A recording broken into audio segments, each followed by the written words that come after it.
sports? Do you like beer? Do you love sports and beer? Then you're exactly where you need to be. This is the Huebs, Views, and Brews show on 1252 Sports Chicago. Cheers.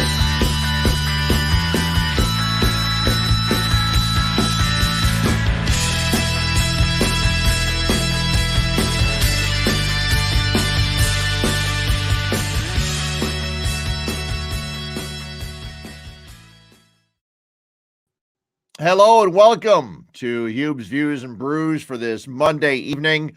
Fred Huebner with you, and we've got a lot to discuss, all different kind of stuff. We're going to all fields because a lot has happened in the last week.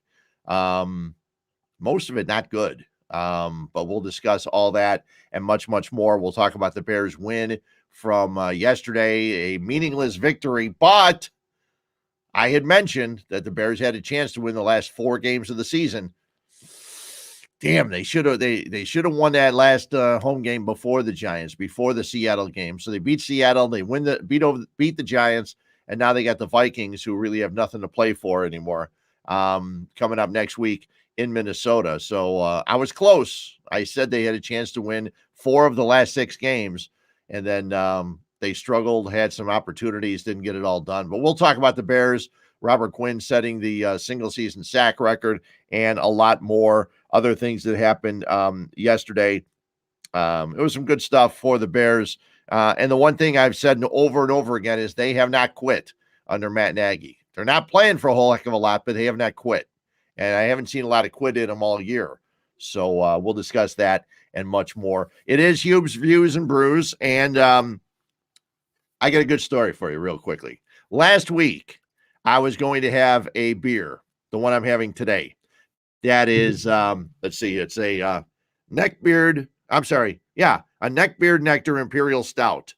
And it's 12.5% alcohol by volume. That means a lot because your regular beer, a Stroh's or a Stroh's, who can find Stroh's anymore? A Bud or a Miller or anything else like that is 4%. So this is 3 times as strong. Imperial Stout with coconut and vanilla. But before we went on the air last week, I couldn't get in touch with my girlfriend. I didn't know what the problem was, couldn't get in touch with her. And I said, you know what? I'm going to do the podcast, and if there's something wrong, I'll head out and go to her house. And I go, I can't go to her house after drinking a 12.5% beer. I mean, when I drink these stouts, I'm done for the night. I may have another stout, but I'm not going anywhere. So anyway, this one's really, really good. And as it turned out, she was fine. Everything was good. Phone wasn't working or something. And I found that out right when the show ended last week. So today I'm pouring the 12.5% stout. Okay. And it looks, look at it. Look at that in the Leinenkugel Showboat Saloon glasses. My favorite glass because it will hold a pint plus. Drop some on the on my little sheet here. So anyway, let me take a quick sip of this.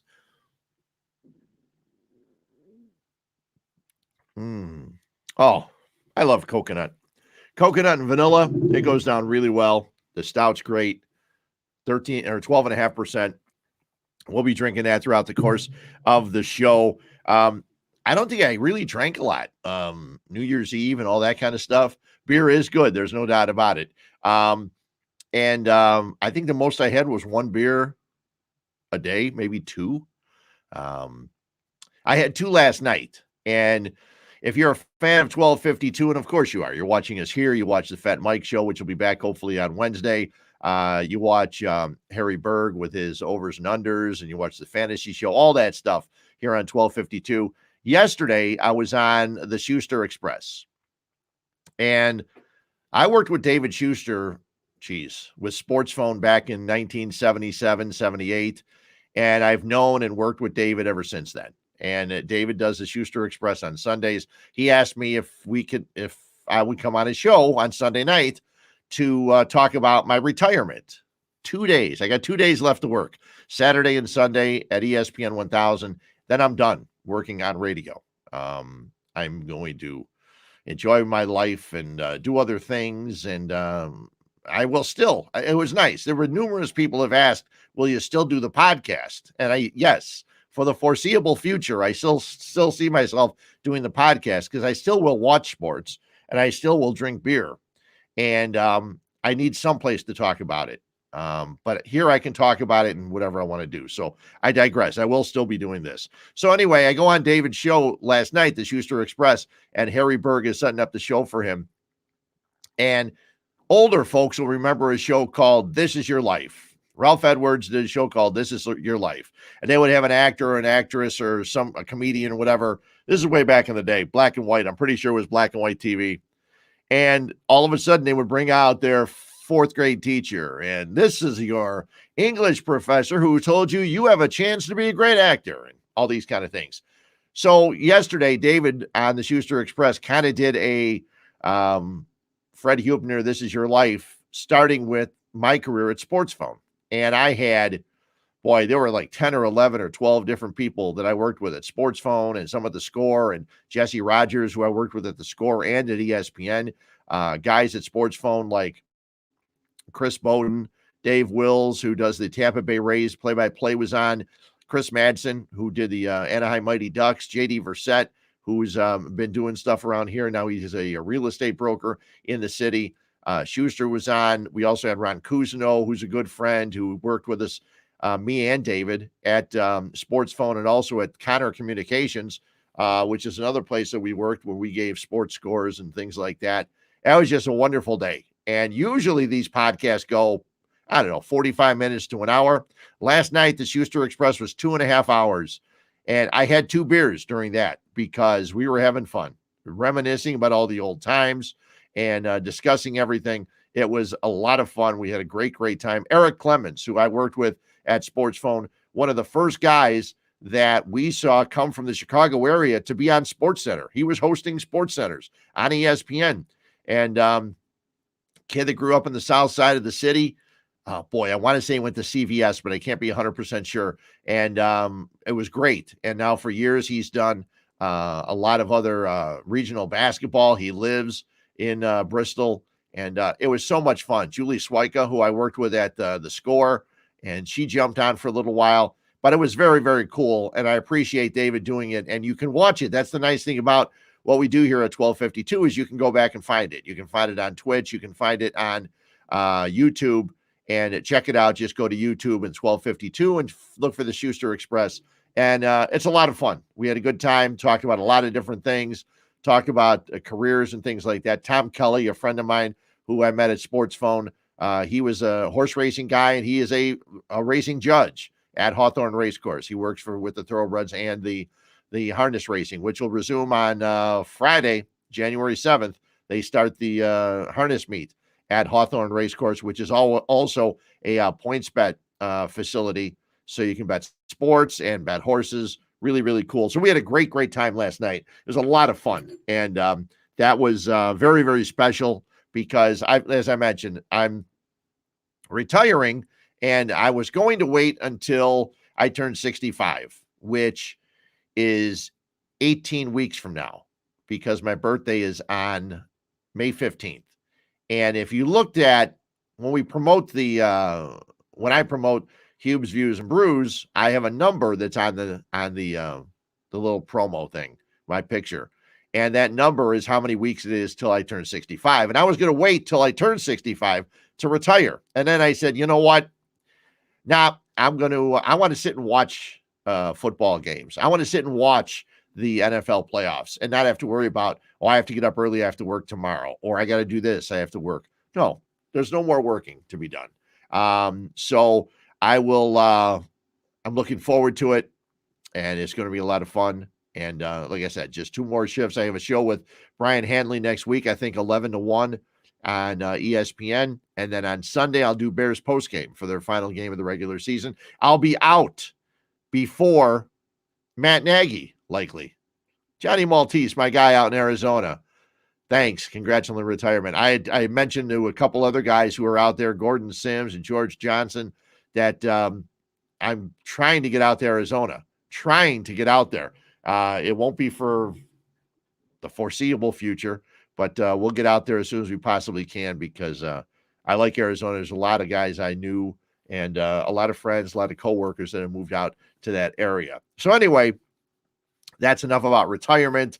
That is enough about what we did last night. Again, you want to check it out. It's a lot of fun. We had a great time, and you'll learn a little bit because I mentioned sports phone to a lot of people, and I usually have to explain exactly what it was. And I'll do that for you right now, really quick. If you've never heard of sports phone or you heard me mention it, didn't know what it was, back in the day, 1977, it started. You would pick up your phone off the wall or the princess phone. Maybe you had a princess phone. And you would dial 976-1313, and you would get a recorded message of sports scores for 59 seconds. And during the day, we would run other things. We would run quickie quizzes. We would run sound from the games before. We would recap preview what's coming up today and all those kind of things. And these were all the guys I worked with. Other people that weren't able to make it last night, Lou Canellis, Jeff Joniak, all kinds of people. And we had a great, great time doing it. So that's, we explained sports phone last night and then talked about the score and talked about ESPN 1000 and things like that. So it was a wonderful night. So check it out. Again, the Schuster Express on 1252. We had a great time talking about it. There was football yesterday, a lot of football to be played. One thing I forgot to mention yesterday on ESPN that I wanted to mention, and is that the Giants had one player who made a special teams tackle. His name's Julian Love, and he grew up in Westchester, went to Nazareth Academy. And I wanted to mention it because it's nice to see a kid from the area make it to the NFL, even if it's with the New York Giants. And he was there, made a special teams tackle. He was not the Giant that let the ball bounce, thinking it was going to go into the end zone on a kickoff, and it died on the 2. That was not him. So, but it was nice, and I thought anytime you see local people do good, local products do well, that's a good thing. Before we get to some of the football stuff, I mentioned that the last week has not necessarily been a great one. Last Monday, I was here. Last Tuesday, I worked with Mark Silverman, Sylvie, on ESPN 1000, and we had known during the day that our pal Jeff Dickerson had been sick, and he had been in hospice for a few days or a week, and it was not looking good. And we got a call during the show that JD had passed away. And we waited a little while. We wanted to make sure all of his family and everybody else knew what had happened. And then we were on, usually the Sylvie show, Sylvie and Waddle is over at 6. We went till 8 o'clock taking calls, talking about people that worked with JD. And then the next day, the whole station was wall-to-wall thoughts and memories of our guy, Jeff Dickerson. And today was the day that he was waked today. The visitation was earlier this afternoon. The funeral is tomorrow. And it's sad. Cancer sucks. Absolutely sucks. It does not play favorites. No one is immune to what cancer can do. I know that. And it's weird because people tell you that everybody's been exposed to someone with cancer. And I had never been until my wife came down with cancer in 2014. And then she went into remission. Then I got it, cancer. I didn't get the same kind. I got cancer in 2016. And they took my spleen out. There was a 4-inch mass in there, gave me chemo. They got it in time, didn't spread. Everything's been great ever since. Then my wife's cancer came back. She passed away in October of 2019. JD's wife had melanoma, and eventually it spread. And after a battle of like 7 years, and them going to all different hospitals and different facilities to try to help her, JD's wife, Caitlin, she passed away in February of 2019. So I told his parents today that we had a bond, which is a bond we don't want to have, but it was one with both of our wives having cancer. And then JD comes down with cancer and passes away. So what Adam Schefter of ESPN did was absolutely amazing. Waddle and Sylvie had him on their station today. They did an interview before the show started. And Adam Schefter knew JD a little bit. He had met him 3 or 4 times. He had some dealings with JD on the phone and things like that. Adam's always busy. He's got 2, 3 phones all the time. Anytime you see him on the set, he's got the latest news around the NFL. And Schefter put a thing out when they started a GoFundMe page for JD's son, Parker, 11-year-old son who loses both of his parents in the last 2.5 years. And all of a sudden, the money started rising and rising. And next thing you know, Jeffrey Lurie of the Philadelphia Eagles, he donates 10,000. And then Jim Irsay of the Baltimore, shows you I'm old. The Indianapolis Colts donates 25,000. And then the Vikings donate, and the Packers donate 25,000. The Bears donate, and it just kept going and going and going. Andy Dalton of the Bears donated 5,000. Anthony Rizzo with a $5,000 donation. The donations when I was working on Saturday were all the way up to $996,000. And after we left the station, Adam Schefter made a $5,000 donation and kicked it over the 1 million mark. And I think today it was nearing 1.1 million. And this is all for Parker Dickerson, one heck of an athlete. The little 11-year-old is going to be, he's without his parents, and this will help him hopefully going forward. Nobody should have to be without their parents. And it was sad today because kids should never go before their parents do. And seeing JD, who would have been 44 in January 26th, I think it was, seeing him go and see his parents there who were rocks. They were so strong from what I understood during hospice and everything else. And they were there at the wake today. And it was crowded. The wake started at 3. I got there at 2:30, and they were already allowing people in because they knew it was going to be very, very crowded up in Wheeling. So, and on that same day, as we're talking about JD, I show Sylvie that John Madden has passed away.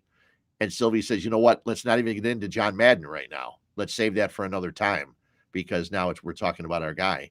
And the Bears did a wonderful moment of silence for JD and John Madden yesterday before the game. And one of the things I tweeted out immediately was, a lot of times when there's an anthem singer you may want to hear, they're doing a presentation before a game, the networks don't want that. That's an extra time for them to throw a couple commercials in.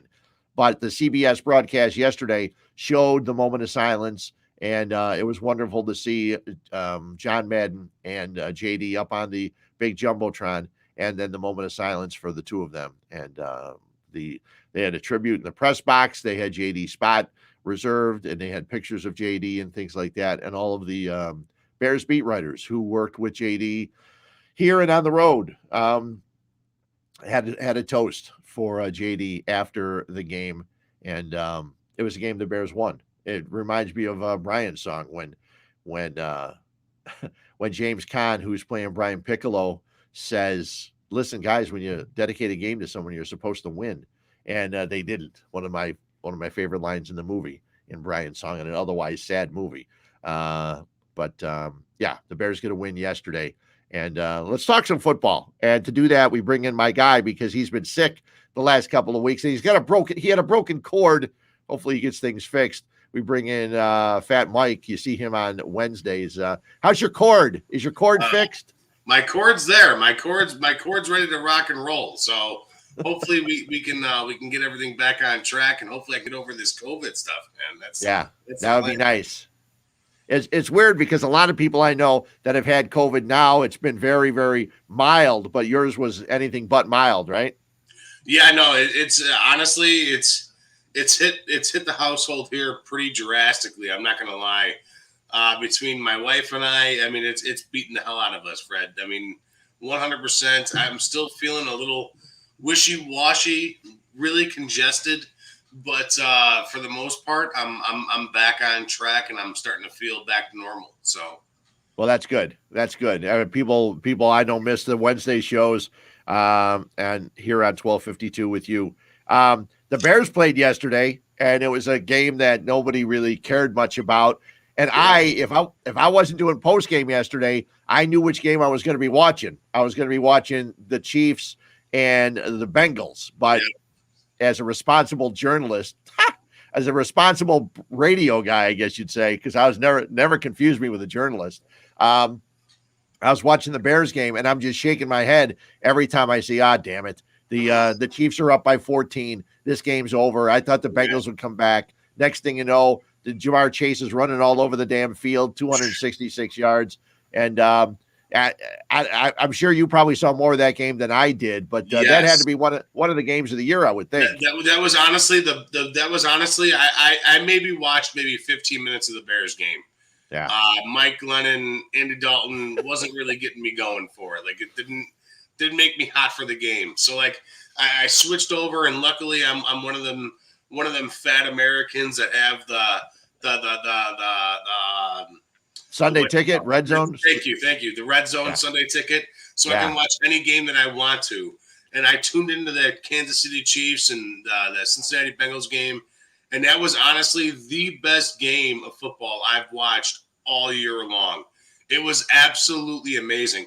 Jamar Chase, the entire game was kryptonite against that Kansas City defense. I mean, it was Joe Burrow just sitting there like, hey, forget it. Just throw it up and hope in Jamar Chase's direction. Hopefully he comes down with it. And he did every single time for 260 some odd yards and 3 touchdowns. It was honestly the best football game I've watched all year. I've been trying to tell some people when you talk about what the Bears need, and the Bears have Darnell Mooney, and they're probably Allen Robinson's probably going to go somewhere else. But you don't see many teams that have not 1, not 2, but 3 receivers like T. Higgins, Tyler Boyd, and also Jamar Chase. But the funny thing was, it was almost like Jamar Chase was there and someone took him and literally moved him ahead of everybody because he was running past everybody and they were just losing ground with every step. It's amazing how fast he is, but that's what you need in today's NFL to be competitive. I mean, you got Tyreek Hill, in Kansas City. You need that fast, speedy receiver that can catch the ball. And Jamar Chase showed he can catch the ball. Kansas City played some questionable defenses against the Bengals. But think about it. The last 2 weeks, Joe Burrow threw for almost 1,000 yards. And it's amazing what they've been able to do. Now, if they can just, not shoot themselves in the foot, they'll be fun going forward. Well, there's been 2 teams all year, Fred, that have actually that I've watched. And it's like, man, what are we going to see this week? And those 2 teams have been the Los Angeles Chargers and the Cincinnati Bengals. Both those teams, AFC teams, you don't know what to expect week in, week out from either one of them teams. The Cincinnati Bengals last year had a very poor secondary. They seemed to shore things up throughout the year, or throughout this year. But Joe Burrow is still getting sacked. Still over 52 times. He is the most hit quarterback on the year. All right. And that's with grabbing Jamar Chase. And I've had this argument with a bunch of people so far where I was like, okay, would they have been better grabbing Penei Sewell from Oregon, who he was drafted by the Detroit Lions. But, it's one of those things where it's like, man, oh man, like how can you pass on Jamar Chase, a guy that worked with Joe Burrow, a guy that did his diligence, and they have a reputation together from college years. And it's unbelievable the chemistry that those 2 have, where they just know that they're in sync no matter what. And the one thing, like how you said, speedy receivers, like you just said, Tyreek Hill with Kansas City. Right. I watched this thing yesterday. I had to rewind it 2-3 times. Okay. Watching the playback on a route that Tyreek Hill ran. And Tyreek Hill is known to be one of them, textbook route runners in the NFL. This route that he ran was like this. I mean, it was all over the place. What is so textbook about this? It's just you find them, and Patrick Mahomes can find them. And that's exactly what Jamar Chase did. But Jamar Chase, on the other hand, stuck with his route, beat his guy, and caught the ball each and every single time down the right hand of the sideline. And it was a thing of beauty yesterday. He was Kansas City's kryptonite all day yesterday. Well, see, and that's the one thing to have more than one, because when you have Jamar Chase and T. Higgins and you also have Tyler Boyd, it's tough to double team one guy, but it's hard to not double team a guy like Jamar Chase. And I'm really looking forward to, the postseason. Hopefully they'll have a nice matchup. We're looking forward to those playoff games. I always am. I love the playoffs in the NFL. And, but that'll be a lot of fun. And, the Bears yesterday, one thing going into the game, we're talking about Robert Quinn. And is Robert Quinn going to be able to get that 1 sack that gets him the record for the Bears single season sack record? And It was 17.5, and Robert Quinn gets it. He sacks Mike Glennon, and he would have sacked them earlier if they didn't play so much Wildcat. So many times it was Saquon Barkley getting the direct snap, and Glennon wasn't even back there. He was lined up as a wide receiver. But there was an interesting little note that when Robert Quinn set the LA Rams, at the time LA Rams, when he set the single season record, he set it by sacking Mike Glennon. Yes. So, it was very interesting. And he got it. And then after the game, Robert Quinn was great. And Robert Quinn had 2 sacks. They brought him over here to be a sack guy. Last year, he didn't do it. Got a sack in the first game, and he got one late in the season. But he was dealing with some things, and he's not really talked a lot about it. He's a very soft-spoken guy. He said, I'm getting my life together. Things are better. And he did say that he talked to Richard Dent the day before on Saturday. And somebody asked him, they said, did Dent say he wants you to break the record? And Quinn said, nobody wants the record broken. He goes, he didn't say he didn't want me to break it, but he also didn't say he did. Right. But he did say that Richard Dent made sure he told him, he said, listen, the year I had 17.5, I only played 10 games. He said I was out for the other games because a lot of people were asking Robert Quinn. They said, was it a big deal for you to get it in 16 games instead of 17? And he said, well, Dent told me that he got it in 10, so there's no way I could have caught him anyway. 17.5 or 18 in 10 games. But it was great to see him. And I love watching David Montgomery. The only thing Montgomery did wrong yesterday is he didn't send the pass far enough to Cole Kmet on that little silly trick play near the end of the game in the fourth quarter. But you look at it, you look at the Bears and you see Montgomery, Darnell Mooney, a 2, not a 1. Darnell Mooney, Cole Kmet, who's been holding on to the ball the last couple of weeks. Maybe somebody gave him some stickum or something. And then, you see guys like that. And on the other side of the ball, Robert Quinn's still going to be here. You've got Khalil Mack. You probably won't have Akeem Hicks, but there's Angelo Blackson. He had the safety. He had another tackle for loss. Bilal Nichols. Who knows about Eddie Goldman and what he's going to do? Roquan Smith. You still got to get some safety guys. And I don't want to say they're not far away because that's not necessarily the truth, because you got to get some players that are going to make you challenging on offense. But it's a situation, this, on a yearly basis. There's so many teams that go from worst to first. Now, the Bears aren't worst in the division because, you got the damn Detroit Lions who are usually going to be there. But, all the way up. And you can pass the Vikings because the Vikings just seem like they're lost. And but it's those, I usually don't swear on this, but it's those fucking Packers. Okay.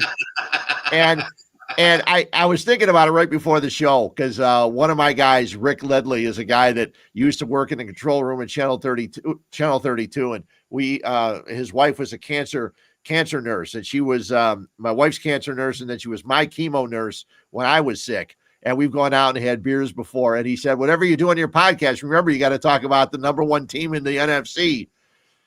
I said, I don't have to necessarily, but it seems like, and I keep wanting to say, well, you know what? The problem is they have no real serious competition in the NFC, because who is their competition in the NFC? You don't even know who it is anymore because nobody seems to step up on a week-to-week basis, where with, the Bucks come back and get a win yesterday. The Cowboys look like crap against the Cardinals team, who had lost 3 or 4 in a row. And the Rams were lucky to get a win at the very end against, a Baltimore Ravens team that didn't have Lamar Jackson. And so I don't see anybody in the NFC challenging the Packers, which sucks because they're all going to have to go up through Lambeau to get there. Right. And listen, Green Bay is playing out of their mind right now. Their defense is clicking on all cylinders. But like you said, is there a real contender to knock off the Green Bay Packers right now? And the teams that you expected to be there, the Tampa Bay Buccaneers, the Dallas Cowboys, the Los Angeles Rams, all have kind of hit a rut where it's like, whoa, what's going on with these teams? The Dallas Cowboys, listen, they've been unbelievable all year. Dak Prescott over the last 3 weeks has kind of hit a landslide where it's like, this is not Dak Prescott. What's going on with Dak Prescott? Now losing Michael Gallup for the year with an ACL injury, that hurts them big time. the Tampa Bay Buccaneers. We all saw what happened yesterday with Antonio Brown literally just saying, fuck it, I'm done. Taking off, excuse my French, taking off his jersey, taking off his shoulder pads, taking off everything and saying, peace, I'm out of here. And then you got the Los Angeles Rams, who were in a tight race all day yesterday in a tight game, in a game that they should have won by a landslide. Yeah.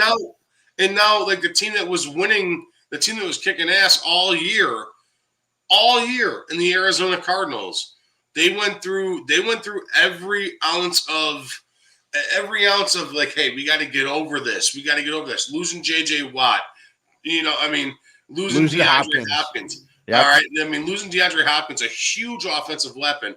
Now that's all I got is AJ Green, who's, I mean, Fred, he's older than I am, and I'm 35. I'm 34 years old. All right. He doesn't have much left in the tank. All right. And then it's like, what is going on with this team? And then they go out there and they beat a Cowboy team that you didn't even expect because they've been on the rudders for the last couple of weeks. The NFC is a wide open game, and unfortunately it runs through Lambeau. And Aaron Rodgers right now, the way he's playing right now, I don't see anybody in the NFC touching the Green Bay Packers. That team is just so fucking good right now. And I'm looking at this. The Packers are 8-0 at home. Okay? They won every home game. The Cowboys are 5-3 at home, including yesterday's loss. And then the other teams, Tampa's 6-1 at home. The Rams 5-2, Arizona 3-4. Arizona's 3-4 at home. The Cardinals are 8. How can they be? Oh, that's right. 17 games. The Cardinals are 8-1 on the road. Right. So that's pretty damn good. So and now with this, the final week coming up, I didn't think they needed to add a 17th game. I like 16 games. I like 32 teams. It all worked. Everything figured out. You were able to say, okay, you're going to play this division, and then you play the corresponding team. If you finish third, you play the third place team in this and this. And it was real simple. Now, all of a sudden, you got an extra game. So this week, they're playing 2 games on Saturday. And I thought they'd play 2 good games. I said, because I'm planning on going to see Lockport play basketball on Saturday night against Naperville Central and Lockport. Since I'm going to have a house there, I figure I may as well go check out the high school basketball. So the games they have on Saturday are Kansas City against Denver and Dallas at Philadelphia. Those are probably 2 of the most horseshit games of the week. Yeah, those games games. I mean, it doesn't – I know Philadelphia is going to the playoffs. That's fine. They're not a team that should win anything. And then the Denver-Kansas City game, what's that? I know they can get they can be number 1 in the East, in the AFC with a win. Because right now they're not. The Titans are. And that's amazing too. Because you watch that Titans team, and a lot of times there's nothing they do that impresses you. They just win games. Right. And right now, like, they had the most impressive stretch throughout the year where they beat the Bills, they beat the Colts, they beat the Chiefs, they beat the Patriots. They won a bunch of games all in like 5 games in a row. And then they drop a shitbag game to the Jacksonville Jaguars. Like, what is this team doing right now? But like, they had the most impressive stretch throughout the year where they won a bunch of games against the Ravens. Again, the Ravens, the Bills, the Steelers, the Browns, Kansas City. Like, they won a hefty amount of games there in a stretch. And now they're one of those teams where it's like, how are they the number 1 seed? And how is this even happening right now? And right now, they're on the verge of getting Derrick Henry back. That's what I heard. Practicing.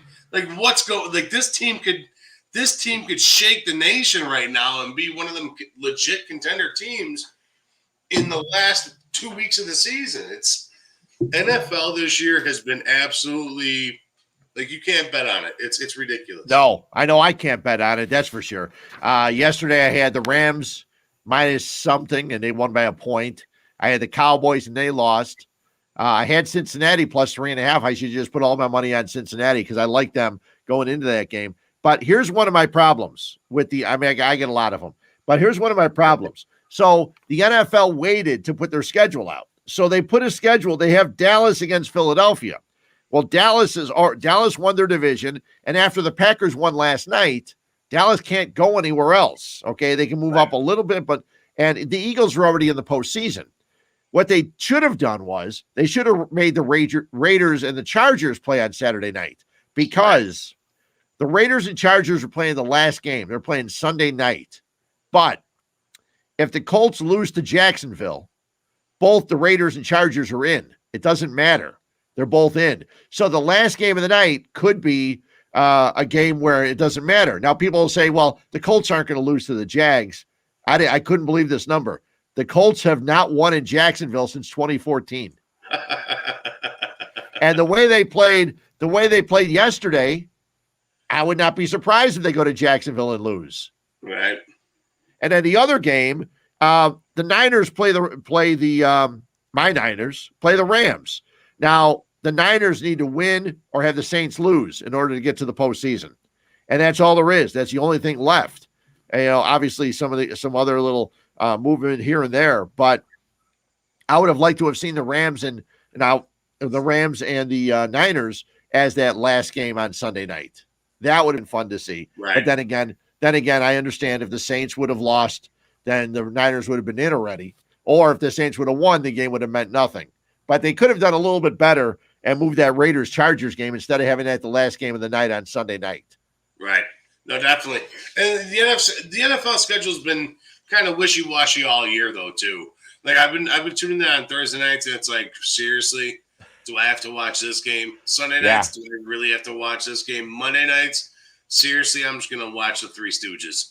Like, yeah, you got Browns and Steelers tonight. Yeah, Browns and Steelers tonight. Okay, yeah, that's cool. It could be Big Ben's last game at Heinz Field and yada, yada, yada. But, I mean, honestly, the NFL schedule has been like this for years, where it's like, why am I watching this game? And I feel like this every single – and I'm a diehard Bear fan. Yep. And I hate – I'm gonna keep it PC. I really hate seeing the Bears in prime time on Sunday nights, on Monday nights. I can't stand it. It drives me absolutely insane. Doesn't matter who they're playing. I don't care if Kirk Cousins is 0-75 in prime time. I do not want to watch the Bears-Vikings on a Sunday night game. I don't want to watch it. Yeah. I just don't want to. I don't care. Well, I think they had what? They had 3 prime time, and then they had the Thanksgiving Day.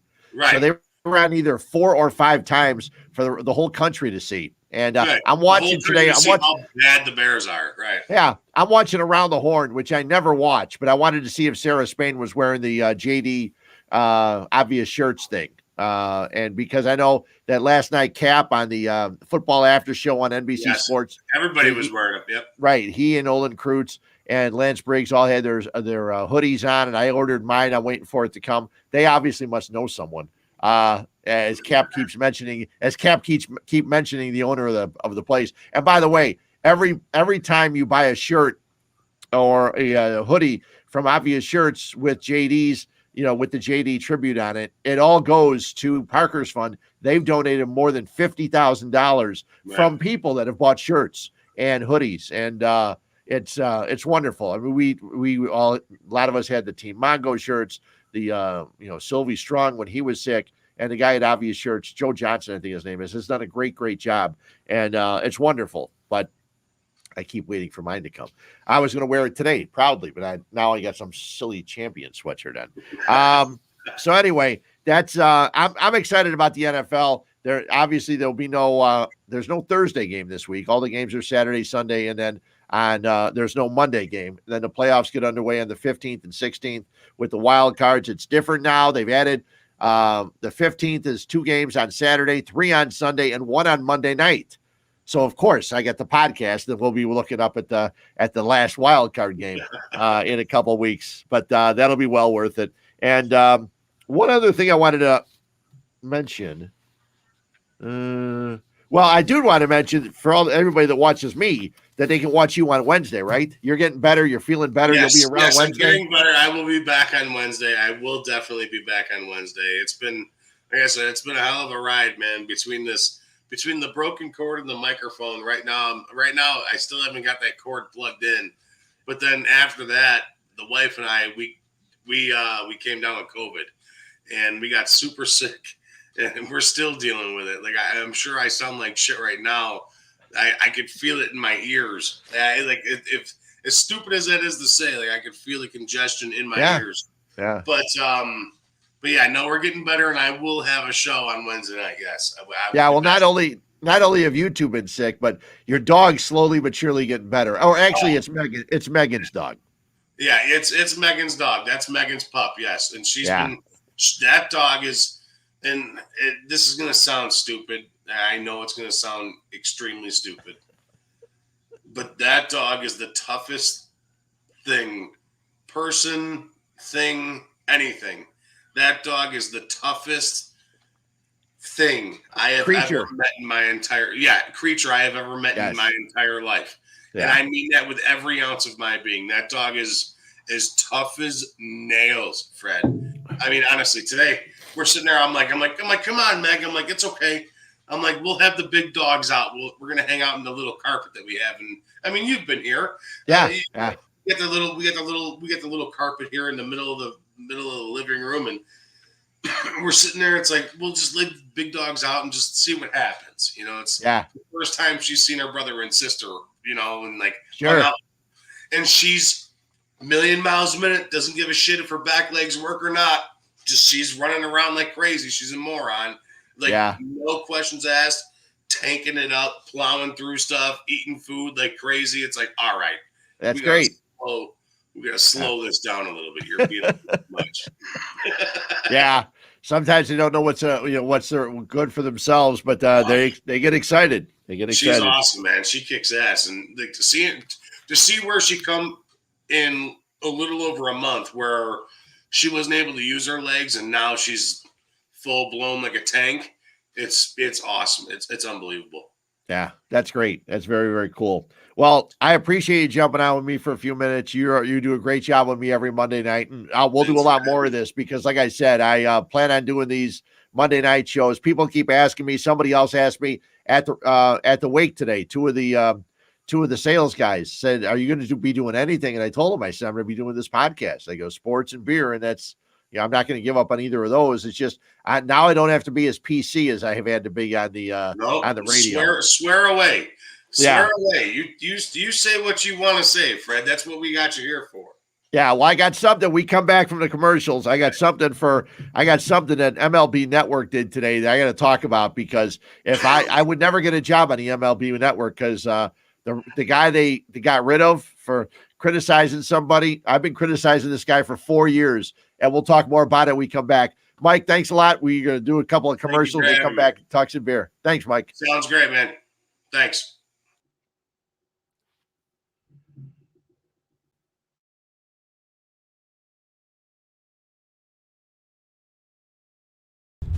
Hello, this is Paul from Nick and Ivy Brewing Company. We are located at 1026 South State Street in historic downtown Lockport, Illinois. We are very excited to be partnering up with the Fat Mike Chicago Sports Show as well as the 1252 brand because we are one of the few Chicagoland breweries that embrace sports and sports culture. Come in for a fresh brewed beer made right here in Lockport while catching the game of your favorite team. Stay for the live music that we have booked every weekend. Or just come for a cozy atmosphere to enjoy a good conversation with a friend, loved one, or complete stranger. Nick and Ivy makes you feel right at home no matter what the occasion is. Follow us on Instagram and Facebook by searching for Nick and Ivy Brewing Company. Visit our website for our up-to-date tap list or to go shopping on our online store at nickivybrewing.com. That's Nikivy brewing.com. Come in today for a fresh brewed beer born and raised in Lockport, Illinois. Real estate is hot right now, and you need an attorney to handle all of this. My guy, Mark Berardi, does this all day long. He's a straight shooter. There's no fancy language. He's just to the point. And he and his team get the deal done. There's no BS. He also does estate planning, trusts, wills, and power of attorney. He has great reviews up and down the board from a ton of happy clients. For him and his big team, they're all just down to earth and normal people as much as he is. You will not be disappointed you went with him. He's located in Homer Glen and New Lenox and handles real estate all over Illinois. There's no place too far, so give him a call today at 708-942-8030. Again, that's 708-942-8030. 8030 or look them up online at Mark Berardi and Associates.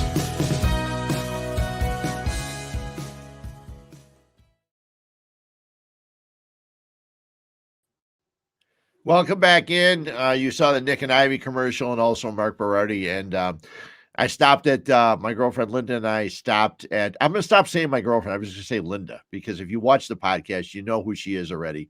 And one of these days I'll actually get her on. I'll have her sit next to me while we're doing a podcast. If not now, then once we move into our new home that we're building. And we stopped at Nick and Ivy the other day and grabbed some, thank you, Eileen, congratulating me on my retirement. We stopped and Paul had told me, he goes, congrats on the retirement. He said, I got a case of the Huebner for you. Yes, Bear fan Bob, you can definitely talk White Sox with me all the time, and Bears.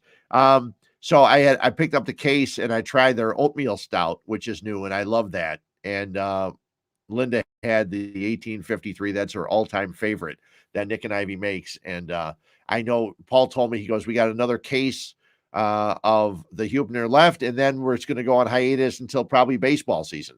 And I said, good, because I'll be retired and I'm going to come saddle up to the bar and watch White Sox baseball. So I hope to have some of the Huebner here.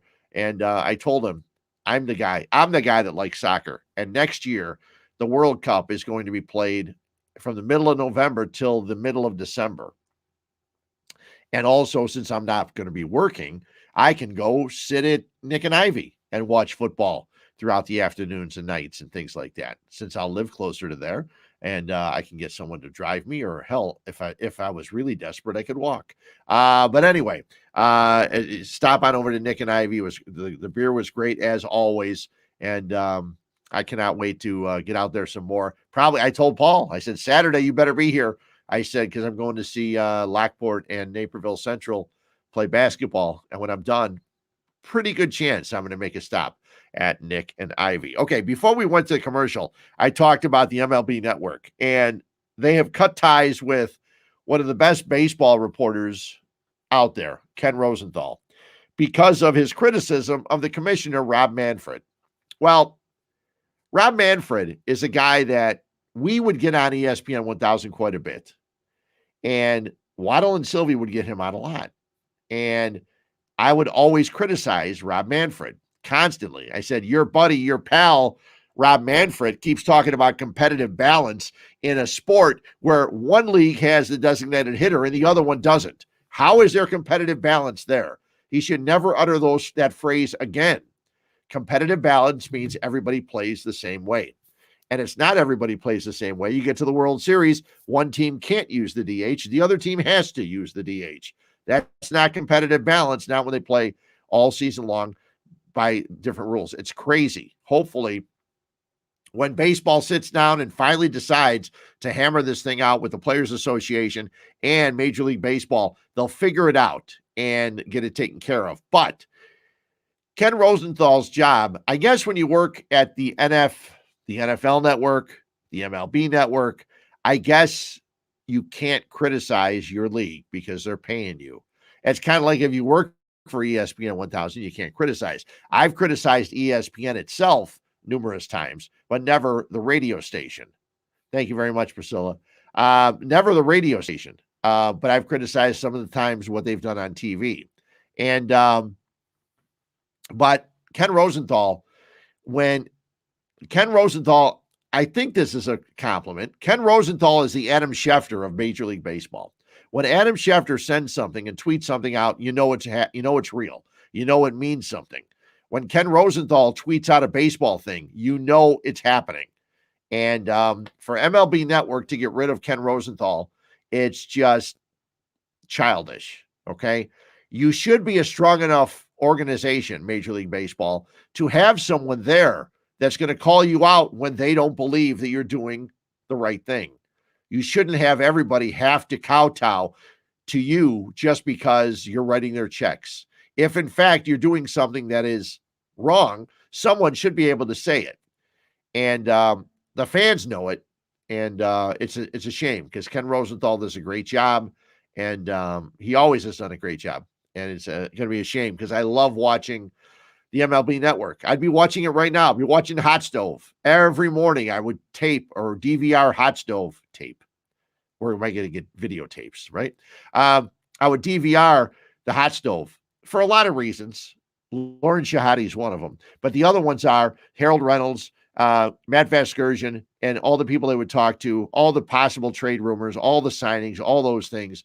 Wonderful stuff. I would watch all that. I'm missing that right now because baseball is not around. When people ask me my favorite sports, it's baseball, then the NFL. Soccer's in there somewhere. I watch that because it's always there. It's always on. The Chicago Fire just brought over a central defender from Cologne, Germany. And because the World Cup starts earlier or later this year, but the season's going to have to be over. So Major League Soccer, believe it or not, starts practices January 16th, usually in Florida and nice warmer places. And I think the first Fire home game is March 5th. March 5th at Soldier Field, good luck. The odds are it'll be windy and maybe snowy. You never know. But hopefully the Fire have a good season coming up this year. That would be nice because they struggled last year in the middle. They had a nice little finish to their season, but I digress. So it's a shame I can't watch the MLB Network. It's even more of a shame they decided to part ways with Ken Rosenthal, who is an awesome reporter and a great guy for baseball. So a couple of things for beer. And I will have more beer guests next week. Probably not, but the week after that, I will have a ton more. I'm going to try and get, I've mentioned it numerous times, trying to get the guys from Buckle Down and Pollyanna, Alter Brewing, a lot of other breweries out this way. Riverlands Brewing, I'd like to get them on. And slowly but surely, I'll have some of the other tap rooms and things like that and get them on and talk about the latest happenings and what's going on with beer. One thing I can say is some breweries have been closed now as of like New Year's Eve, open New Year's Eve, and then closed for a week or so. And give them a break. They're working all the time. They're making beer. They're having the brewery open. I know that Goldfinger is closed until January 11th, and then they'll be back open. And I want to give kudos to Goldfinger because when Thomas and his wife started Goldfinger Brewing, they brought lagers back to the area and brewing lagers. And I know Dovetail does that up in the city, and they do a great job of it. But here in the burbs, most of the breweries were making your IPAs and your stouts and things like that. Well, Goldfinger making lagers. And I talked to Paul from Nick and Ivy the other day, and he said he really loves that Goldfinger brought the lagers back because a lot of the brewers like making lagers. But it was like, no, who wants lagers to be made? They want the IPAs and all the other higher alcohol things. But now that Goldfinger's got this going, it's nice that we see a lot of people making lagers. And I just saw here that Alter Brewing has a new beer they just put up online. It's called boy, if I can read this, Biscuit Wheels, I think it is. Could be off a little bit. My writing is bad. But it's a traditional Munich Helles lager. And if you're a fan of lagers, you know what a Munich Helles is. And a very, very nice straw-colored beer. And I cannot wait to get to Alder Brewing and try that out. But it's nice that more breweries are doing lagers because my buddy Pete Lucina, a friend of mine, he is also my financial guy. But he had told me before, he goes, I'm not a big fan of the hoppy beers and really high alcohol beers. I said, that's perfect. Come to Goldfinger with me, drink a Pilsner or one of their original lagers and things like that. They're lower alcohol. They're like your regular beers, like your Buds and your Millers. And Pete loves it. And a lot of people I have turned on to Goldfinger because they don't like some of the other stuff. That's fine. Drink what you like. That's what I say. I don't care what you drink. Drink what you like. Of course, drink it responsibly. I don't know if I have to say that on a podcast, but anyway. First Forest Brewing is a brewery in Hodgkins, which took over the space of Blue Nose Brewing. And they closed, from what I understand, and I could be wrong on this. I know some of the information. They closed, but they still are brewing. They just closed their storefront. And they have a tap takeover at Prestige Tap Room in Westmont coming up on January 14th. 4 different beers. And if you get a chance, head on over there to Prestige. It's right off just north of 63rd Street on Cass. Prestige Liquors on the east side of the street. And go towards the back. Heather will be there. Heather used to work at Prestige. Heather is now working for First Forest. She'll be there along with the brewer, and they'll be talking about the beers they have, and you'll have a chance to try some of their beers.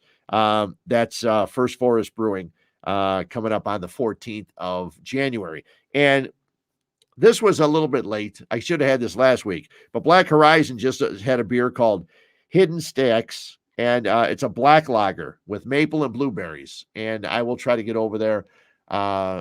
People, as we talked about with lagers, people are getting lagers, making lagers, and they're lighter alcohol. They're very, very drinkable. And if you have not been to Black Horizon, you got to get out there. Kevin and all the guys over there do a great, great job. And it's a fun time, a very fun time. And I had a fun time tonight. I have 2 more days of work. Next Saturday, next Sunday, and next Monday night when I'm here, I will be here and I won't have a job. Oh my God. Basically I'll be retired, but that'll be fun. And we'll talk about retirement. I hope to have a couple of special guests on next Monday night. So make sure you tune in next Monday. See, 12.5%. I got to drink this a little bit slower. I wanted to make sure I wasn't stumbling all over myself. It would be fun if I could go on the radio and just drink, but that's an FCC rule. I don't think you can do that, but we can do it here, which is nice. So thanks for Mike for jumping on in, and thanks to you for watching and listening or whatever you may do. Don't forget, you can always find us on Twitch. You can find us on YouTube. You can find us on our Facebook pages, and also on Spotify, the audio on Spotify, usually the day after the shows. So thanks a lot. Enjoy your beverages. The Bears have one more game. We'll talk about that briefly next week when they play the Vikings. Have a great, great week. JD, this one's for you. I know it's not the Prisoner wine, your favorite wine. It is dark, though. It's a wonderful beer, and this one's for you, JD. Thanks a lot for listening. Talk to you guys next week here at Huebs, Views, and Brews.